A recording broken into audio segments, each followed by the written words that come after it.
Hello beautiful peeps, this is Chris from TechSpert and I'm here with a fresh new Asus Zenfone 5 and I'm going to do a quick side-by-side with the Honor 10, new flagship phone from Honor launched just last month to see which one might be best for you.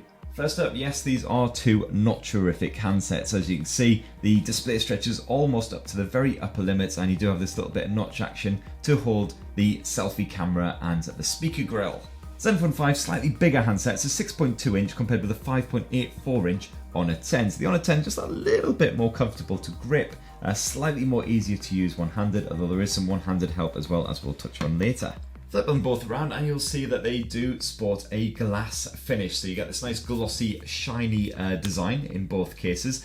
Slightly different finish though. In the case of the Asus, you've got this sort of spiral effect as you tilt the handset. And in the case of the Honor 10, it does this nice striation effect as you tilt it. And actually changes, even though it's a blue hue, it does actually change to a nice sort of purple coloration again as you tilt it. It's very funky, so we probably slightly prefer the Honor design. Although as you can see there, once you catch the light, they do reveal their greasy fingerprint surface, and unfortunately they do pick up scuffs. Down below you get a bit of Type-C USB action for charging up the devices and a bit of 3.5mm headphone jack support as well for plugging in some wired headphones. And then the rest of the phones is basically your typical stuff: power, volume rocker, your SIM tray for actually plugging in a SIM card, and that's your whack. Of course, you do get a rear-mounted fingerprint sensor here on the Asus Zenfone 5, whereas on the Honor 10 it's actually here beneath the display. In both cases, pretty easy to fondle, although ever so slightly easier here on the Asus Zenfone as it just falls naturally under your finger as you pick it up. Both pretty nippy though, I'll tap them at the same time, and as you can see, more or less straight into your desktops, about up sort of a half-second delay or so, ever so slightly faster on the Honor 10. The Honor 10 also has the benefit of the fingerprint sensor being ever so slightly underneath the glass, or just almost dropped it, always great. And because it's built underneath the glass, that means it does actually work when your thumb is a little bit moist as well. If it's full on saturated, it won't recognise it, but just ever so slightly damp, it'll still unlock the phone, no problem. And sadly, neither of these phones is IP rated either, so don't go give them a dunking in a sink, a bath. Definitely don't drop them in a toilet, that is a bad thing to do. However, they will be fine in a rainstorm, something like that. So what about that screen tech? Well, it's a 6.2 inch Super IPS Plus display here on the Zenfone 5 and a 5.84 inch Full HD LCD display here on the Honor 10. In both cases, it's a Full HD Plus resolution, so if we just bump up here, you can check out some of these app icons. As you can see, nice crisp text and nice sharp images as well. And the reason it's Full HD Plus rather than just Full HD is because it's got an elongated aspect ratio as well. It's an 18:9 here on the Zenfone 5 and it's a 19:9 here on the Honor 10. Hence the Honor 10 is ever so slightly slimmer. When it comes to colour reproduction and the rest, they're both pretty punchy. I'd say they stand out slightly more on the Zenfone than they do on the Honor, but there's really, admittedly, not that much in it. They're both nice, punchy screens, so definitely your images will look lovely. And you get a decent level of customization in both cases as well. If you dive into the settings and then go to the display settings, we'll just check that out now. So for instance, here on the Zenfone 5, you can dive into the Splendid mode. You've got a blue light filter, which just can be activated last thing at night when you're lying in bed, browsing a bit of Facebook, something like that. It's just more comfortable, easy on the eye experience, doesn't strain your eyeballs as much. You can also actually manually mess around with the likes of the colour temperature to make it either cold or warm. And as you can see, if you switch into the manual settings, you can also change the hue, the saturation, and the likes of that. Over here on the Honor 10, you can also dive into the colour mode and temperature section. It's set to vivid mode by default, but you can swap between the two. You can also manually tweak the colours yourself as well. Not quite as much customization as on the Zenfone, but still pretty good. And as you can see, you also get that eye comfort mode as well, which again just allows you to filter the blue light late at night, and therefore it's more comfortable, easy on the eye experience. And of course, as these devices both do sport a notch, not everyone is a massive fan of that, of course, but you can of course hide it here on the Zenfone 5. And again, if you dive into the notch section here on the Honor 10, there is an option of hiding it there too. And then if you just dive back into the desktops, that will be masked from view with the black bar up top, basically. So in both of these cases, you've got Android Oreo software on board, and it also is backed by a nice bit of tasty overlay action to add a bunch of bonus features. So in the case of the Zenfone 5, you get the ZenUI 5 from Asus, and in the case of the Honor 10, it's Huawei's own Emotion UI 8, or MUI 8 as I like to call it. And this just adds a whole bunch of bonus features. For instance, these phones are obviously quite big and a bit of a handful to say the least, so by dragging down the fingerprint sensor here on the Zenfone, you can pull down that notifications bar. Just makes it that little bit easier to use, as you can see there. Now you can also dive into the one-handed mode with a quick double tap of the home button, and this just minimizes everything, so your apps, your desktops, everything else, makes it nice and easy to use, and then you can just undo like so. Over here on the Honor 10, of course, you don't get that rear-mounted fingerprint sensor, so you don't get that same fingerprint sensor gesture, although you can use gestures to, for instance, replace the navigation dock down here below instead. And thankfully you do still get a one-handed mode as well, just a quick drag it across that navigation dock, and as you can see, it then minimizes everything, and once again you can use your apps, whatever you like, and then just tap out when you're done. One of our other favourite features on both of these handsets is the fact that you get a bit of face unlock buried away in the security settings. Particularly handy if you're, for instance, munching on a greasy doner, you can't actually unlock your phone using that fingerprint sensor because your hands are so greasy and disgusting. All you need to do is just tap that power button and it uses face unlock instead. If we do a quick side-by-side now with both of them, see which one is faster, we've found that the Zenfone is a little bit slower than the Honor 10. As you can see there, the Honor 10 just zips straight past the lock screen, you don't even see it in most cases, you just straight into your desktops. Whereas in the case of the Zenfone, you generally have to wait for a second or so for it to actually recognize you, and it seems to struggle more in low light and also when I'm, for instance, wearing glasses.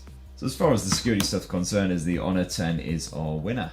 And you get tons of other bonus features. It would take far too long to go into them all, frankly, but for instance, you dive into the advanced section, you've got the likes of twin apps. You can set up dual accounts on various things such as Facebook Messenger. You've got your Game Genie, which allows you to stream to your YouTube and your Twitch account. All kinds of bonus stuff in there. And of course, you've got lots of gesture support as well, something that's the Honor is also very good at, lots of gesture support. So on top of that one-handed mode, you've got lots of other motion controls, you've got full voice controls in there as well, so plenty of stuff packed into both blowers.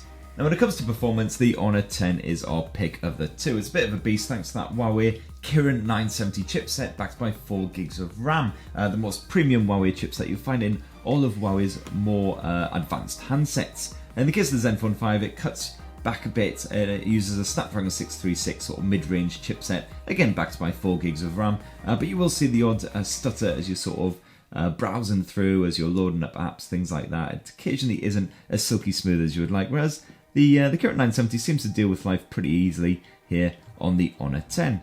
We have of course run a bit of Geekbench 4 on both of these phones, and then you'll see once again confirmed that the Honor 10 is the faster of the two. If you like your bit of PUBG, you'll notice that obviously there's a difference in terms of the default graphics settings as well. Here on the Zenfone 5 you get your balanced and your medium, whereas over here on the Honor 10 it's HD graphics and your high frame rate. And of course you can jump all the way up to Ultra as well if you want it here on the Honor 10.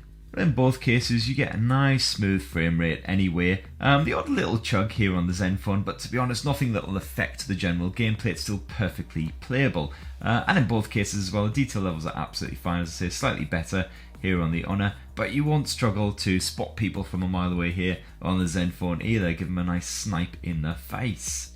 I love these peaceful moments before it all goes violent. When it comes to the storage as well, you get slightly more stacked here on the Honor 10. As you can see, it's 128GB as standard, compared with the 64GB Zenfone 5. However, that said, unfortunately the Honor 10 for some reason does not support micro SD memory cards, so you cannot expand that storage if you need to. Whereas the Zenfone 5 does accept micro SD memory cards in the second of the dual SIM trays, and that allows you to boost the storage by up to 400 gigs. Which is plenty, obviously, if you're going to be downloading lots of high-def movies on Netflix, lots of Spotify tracks and the rest. If we just jump into the battery settings as well, it's more or less the same case in both of these devices. You get 3300 mAh here on the Zenfone, it's a 3400 mAh here on the Honor 10, and finally you get about a day and a half of life from the Honor 10, whereas you get maybe just over a day from the Zenfone, again depending on how much you use it and everything. And in both cases they can charge up reasonably fast as well. It seems to be slightly faster on the Honor 10 with that supercharged tech. And of course you've got your usual power saving modes like a power master over here on the Zenfone to just help you out in a pinch. Which brings us neatly onto the camera tech, and of course, shock horror, they both have a dual lens rear snapper. In the case of the Zenfone 5, you've got a 12 megapixel primary snapper with f1.8 aperture, backed by a bit of optical image stabilization as well. And you also get an 8 megapixel secondary lens, which is f2.0, this time with a 120 degree wide angle view of the world, and you can swap between the two as I'll show you in a sec.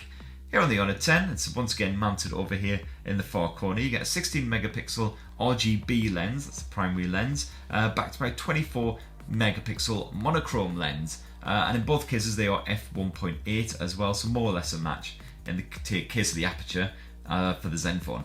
If we jump on into the camera apps, you'll notice that they're both absolutely rammed full of features. Now the fact that it's got that dual lens setup means that you can get a bit of portrait mode on the go, or depth effect as it's called here on the Zenfone. So that just latches onto your subject nice and crisply and then blurs the background with a nice bokeh style effect. Very funky effects in both cases. However, you'll also notice that you can jump between the primary and that secondary wide angle lens here on the Zenfone 5 just with a quick tap of this little icon down here. You get a massive host of bonus modes as well in both of these cases. So as you can see, you've got a few you can flick around between down here at the bottom of the Honor 10, and if you hit more, there's just loads. Look at how many there are. Ah, God. And to be honest, I don't use the majority of these. One of the better ones is the Pro mode, which you also get here on the Zenfone. That just allows you to shoot very specific kinds of shots by toggling the likes of the white balance, the shutter speed, things like that. In both of these cases, you can also, of course, get a bit of, here we go, assisted grade horizontal level as well. So we just tap that on, and then if we flick back, as you can see there, that'll just help you to determine whether you're going to get a bit of a wonky shot or not. And you even get a nice bit of histogram action here on the Zenfone. And in both cases, you can shoot raw images as well. So it really is great if you know what you're doing. As you can see, you can also shoot time-lapse and slow-motion video on top of your standard video, and you get the likes of the GIF modes here on the Asus Zenfone 5, which just allows you to construct a GIF by shooting a few photos in succession, and you get the likes of the AR lens here on the Honor 10, which turns you into some kind of Disney monstrosity. What's up, Dak? If we jump on into the video settings, you'll see that both of these phones are capable of shooting up to 4K resolution Ultra HD video as well, and you also get the option of Full HD video at up to 60 frames per second too, or even 120 here on the Zenfone, which is based just for your slow motion purposes. And then around the front of both of the devices, you also get a selfie camera. It's an 8MP f2.0 here on the Zenfone, and it's a 24MP f2.0 here on the Honor 10. Both do a perfectly fine job, of course. If you're going to be uploading to the likes of Facebook, 8MP is more than enough. And that in a nutshell is the Zenfone 5 versus the Honor 10. Two very solid smartphones around the sort of £350 price point. And of course, in terms of the performance, the Honor 10 is the stronger of the two. But in terms of features and display tech and all the rest, both very strong devices indeed. So which one are you tempted by? Let us know in the comments down below. I'll be very interested to hear. And don't forget to give us a subscribe, because you love us, we love you, we're one big happy family.